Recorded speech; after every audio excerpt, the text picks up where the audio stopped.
Kiara McCulley believes the daughter standing beside her is innocent, a child she would defend without hesitation. Isaac's girlfriend? Yes. Okay. What are you to Isaac? Well, I'm kind of mother-in-law to be. This is your daughter? Yes, this is my daughter. Step out with me. What she does not know is that this daughter, 19-year-old Kiara McCulley, is about to become the center of a crime that will shatter her life forever. The morning inside their Santa Fe home feels ordinary, almost dull. The kind of quiet that makes routine feel permanent. Beside the house, inside a detached garage, something waits to be found. Tara does not know her home is already a crime scene. She does not know a young woman is dead just steps away. And she does not know that in moments, her life will split cleanly into before and after. The day breaks open with a phone call to 911. The caller is a mother, not Tara, but the mother of a 22-year-old man named Isaac. Her voice shakes as she tells dispatch that her son witnessed her girlfriend kill a woman with a sword. And who was this? Kiara McCulley. She told you that? Very calmly and everything. She says the killing happened inside the girlfriend's home. She uses the word decapitated, then hesitates, then repeats herself. Dispatch struggles to keep up. The caller cannot say whether the attacker is still there or whether anyone else is in danger. Officers are told to prepare for a violent scene with unknown risks. In situations like this, hesitation can cost lives. Within minutes, multiple officers arrive at the quiet house on Jaguar Drive. The neighborhood looks peaceful, almost mocking the urgency of the call. Officers fan out quickly, weapons ready, eyes scanning windows and doorways.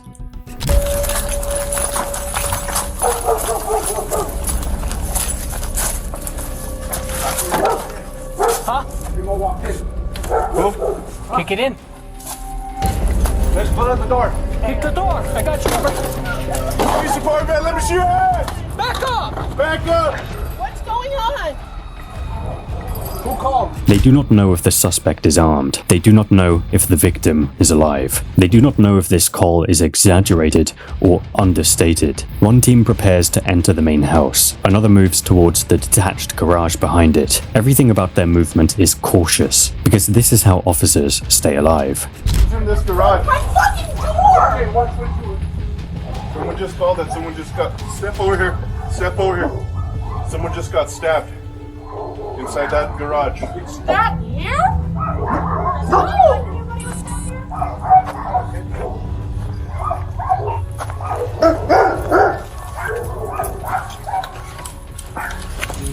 Police announce themselves and enter the main residence. Inside, the house looks normal. Furniture is in place. Nothing appears broken or disturbed. No one is screaming. No one is running. Tara is there, confused and asking questions, trying to understand why the police are suddenly everywhere. Kiara stays close to her mother, talking fast, explaining things no one has asked about yet. You're Isaac's girlfriend? Yes. Okay. What are you to Isaac? Well, I'm kind of mother-in-law to be. This is your daughter? Yes, this is my daughter. Step out with me real quick. What's your name? Kiara? Kiara? Officers note her energy but keep moving. Dispatch information points them toward the garage. That is where the body is supposed to be. As officers approach the garage, Crazy. There's a deceased person in your garage. That's why it's a crime There's scene. a body in there? Yes. Stand up for me. tension rises sharply. They announce themselves again. There is no response. The garage door does not open easily, adding to the unease. When they finally gain entry, the scene hits them all at once. A young woman lies on the floor. She is not breathing. Her body shows severe injuries that immediately signal death. Nearby, officers see a large metal sword, nearly 3 feet long. The victim is later identified as 21-year-old Grace Jennings. Officers quickly called it in. This is no longer a welfare check or a disturbance. It is a homicide. Who's Isaac's girlfriend? You're Isaac's girlfriend? Yes. Okay. What are you to Isaac? Well, I'm kind of mother-in-law to be. This This is your daughter? Yes, this is my daughter. Step out with me real quick. As officers secure the garage, other officers detain everyone on the property. Tara stands frozen, unable to connect what she is hearing with what she believes about her home and her child. Kiara, however, does not stay quiet. Body cameras capture her speaking rapidly to her mother, insisting that Grace should have never been there. She says Isaac invited Grace without permission. Her tone is emotional, but oddly controlled, as if she is explaining a complicated inconvenience rather than a killing. Officers separate the group, because stories shared too early have a way of becoming rehearsed. Police quickly learn that Grace Jennings was not a stranger. She had past romantic ties to both Kiara and Isaac. The relationships were messy and ended badly. According to information gathered at the scene, Grace had been told not to return to the property. Despite that, she was there. Investigators note that this was not a random act of violence. Everyone involved knew each other. That fact alone raises the stakes, because familiarity often brings motive, history, and planning. Tara's confusion turns into frustration as she tries to move freely around her home. She asks to go inside. She asks about her pets. She asks what is happening. An officer finally stops her and explains, clearly and directly, that there is a deceased person in her garage and the property is now a crime scene. The words land hard. Tara's posture changes. Her voice breaks. There's a deceased person in your garage. That's why it's a crime scene. Body in there? Yes. Stand up for me. Walk this way. This is the moment when denial collapses. Her house is no longer just her house. Her daughter is no longer just her daughter. Everything familiar has been contaminated by something horrific. As officers continue their work, another woman arrives at the scene. This is Grace's mother. She has no context, no warning, only a growing sense that something is wrong. She asks officers if her daughter is okay. She asks if Grace is hurt. Is she okay? Grace! Is she breathing? Living? Is she okay? I'm not sure of that. I don't have all the information right now. We're trying to gather all the information, ma'am. So, like the Sarge said, if you could go back with us to the police department, and then we can give you a little bit more information from there. Who's great? Do you have an idea? Protocol prevents officers from answering directly. They guide her away gently, knowing that the truth is coming but not yet. This moment becomes one of the quiet tragedies of the scene. A mother standing just feet away from the worst news of her life without knowing it yet.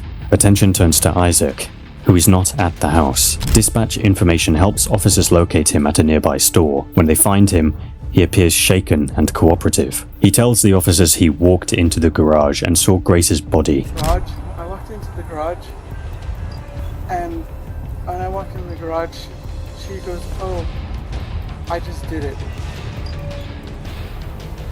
And who was this? Kiara McCulley. She told you that? He says Kiara told him calmly that she had done it. At first, officers treated Isaac as a witness. His demeanor suggests fear rather than guilt, but experienced investigators know that first impressions are often wrong. Isaac explains that Grace stayed the night because she had nowhere else to go. He claims the group was calm until morning. He says Kiara demanded that everyone leave around 8:30. He packed his things, went inside briefly, and returned to the garage. That is when he says he saw the body. But detectives notice a problem. There is a long delay between this discovery and the 911 call. Nearly 1.5 hours pass without explanation. In homicide cases, time gaps are rarely innocent. Back at the house, investigators process the garage carefully, and the number of injuries suggest extreme violence. Officers note signs that this was not a momentary loss of control. The injuries indicate sustained force. This matters because it speaks to intent. One shocking fact stands out immediately. The weapon used is not something typically found during an argument. Another is that the attack happened inside a family home, not a hidden or abandoned place. As the investigation unfolds, officers focus closely on Kiara. She does not ask about Grace's condition. She does not ask if Grace might still be alive. Instead, she talks about boundaries, betrayal, and blame. Officers note that she refers to Grace as a problem rather than a person. This is another red flag. A disturbing detail emerges when officers learn that Grace and Kiara had a long history of conflict stretching back years. One more shocking thing is that Isaac had been involved in that conflict repeatedly. With evidence mounting and stories unraveling, officers make their decision. Kiara is placed under arrest. The moment is quiet. almost low impact. Considering the violence that led to it, Tara watches as her daughter is taken away, struggling to reconcile the child she raised with the crime being described. Officers transport Kiara. The killing took place in broad daylight, surrounded by others, yet no one stepped in. As the doors close and the house falls silent, the investigation is only just beginning. After the arrest, Kiara is booked and separated from Isaac. And that separation matters because stories cannot sync when doors stay locked. Isaac tries to act like a shaken witness, but detectives watch the clock, the gaps, and the tiny choices that speak louder than tears. Isaac signs a consent form for his phone and says it has no password, giving investigators instant access that takes months. Detective Javier Vigil opens the messages and reads them out loud, and Isaac's posture changes like someone unplugged his confidence. The texts do not sound like grief, they sound like scheduling. However, the messages include talk about timing and make it look non-conspicuous by pretending to be asleep. Also, they discuss cleaning up with hydrogen peroxide and an ice washer before the killing is even reported. And the worst moment, one message pushes Kiara with the line about ending suffering by ending Grace's joy, and Isaac later admits he meant it. Vigil presses Isaac on the delay between the claimed discovery and the 911 call, and Isaac starts improvising. He hints at a second phone and suggests some messages are not his, which lasts about as long as a cheap umbrella. Vigil keeps reading anyway, because words do not vanish just because you look scared. Can we stop making up lies about these messages? What the hell happened last night? She was messaging me, planning on how to kill her, and Who was messaging you planning on how to kill who?